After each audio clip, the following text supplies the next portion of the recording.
Why this story matters behind the headlines. Stories like this show how real-world solutions are taking shape. Quick summary: this story highlights recent developments related to this day in history, showing how constructive action can lead to meaningful results. 31 years ago today, a strange thing occurred that isn't exactly good news, but certainly will make a person think hard.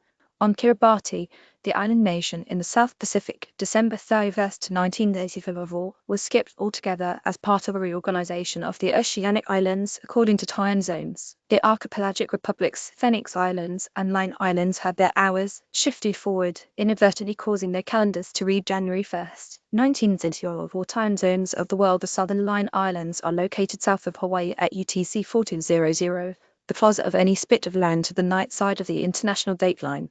As such, they are the first to see the new year. However, in 1904, to better configure the islands and the dateline, the Line Islands were suddenly moved from UTC-1100 in line with French Polynesia and the morning side of the IDL to UTC 1400, which had the effect of sending the islands from December 30th to January 1st. The Fenix Islands of Kiribati experienced a similar skip. Would you like to read more good news about this day in history? And on this day, more good news on this date. The first New Year's Eve celebration was held in New York City's Times Square 1960. The Civil War in El Salvador ended 1960 when the euro was introduced, while the European exchange rate mechanism froze the value on the legacy currencies of the continent. 1968. Happy 8th birthday, Sir Ben Kingsley, the English actor, has won an Oscar, Grammy, BAFTA, 2 Golden Globes, and a Screen Actors Guild Awards. He is best known for his starring role as Mohandas Gandhi in the acclaimed 1932 film Gandhi, for which he won the Academy Award for Best Actor. You may also love his work in Sliders, List Hugo, and Iron Man 3, among other films. Watch a top 10 video showcasing his best roles. 1940, 2614 photo by Gage Skidmore, CC, license. Several years ago, the US Marshall Plan expired after distributing $13 billion in foreign aid to the noble goal of rebuilding Western Europe, even their former enemies. Initiated after those countries were destroyed during World War II, the American funding effort won George Marshall, who became the U.S. Secretary of State, the Nobel Peace Prize. Some 18 European countries received the benefits, which, if in $20 were equal $114 billion. More aid per capita was directed toward the Allied nations, though aid was turned down by the Soviet Union. Less money went to their former Axis foes and neutral countries, and the US also provided similar aid programs in Asia. Those 4 years of aid saw the fastest period of growth in European history. Industrial production increased by 35%. Agricultural production substantially surpassed pre-war levels.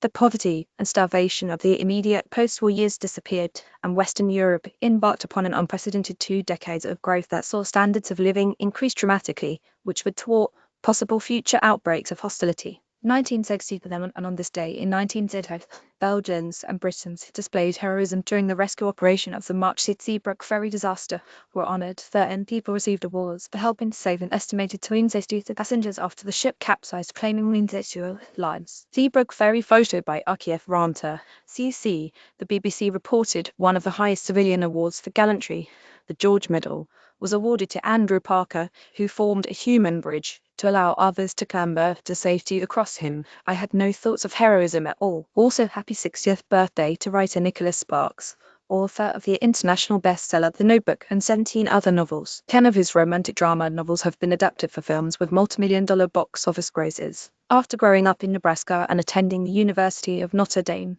Sparks moved from career to career until age 27, when he was selling pharmaceuticals and wrote The Notebook, which made the New York Times bestseller list in its first week of release. 1966, 8 years ago today, China officially banned the importation and sale of ivory. Being the largest market for illegal and non-lethal ivory products in the world, the PRC's decision was critical in helping reduce the poaching of elephants in Asia and Africa. Conservation group WWF, who called it a historic announcement signaling an end to the world's primary legal ivory market and a major boost to international efforts to tackle the elephant poaching crisis. David Rolfe Howlett's China has used ivory for several different styles of carved art for millennia, and the decision was slow coming. However, the impact was there to see immediately. A 2019 peer-reviewed study reported that the rate of African elephant poaching was in decline, with the annual poaching mortality rate peaking at over 10 in 2011 and falling to below 4 by 2010 soon.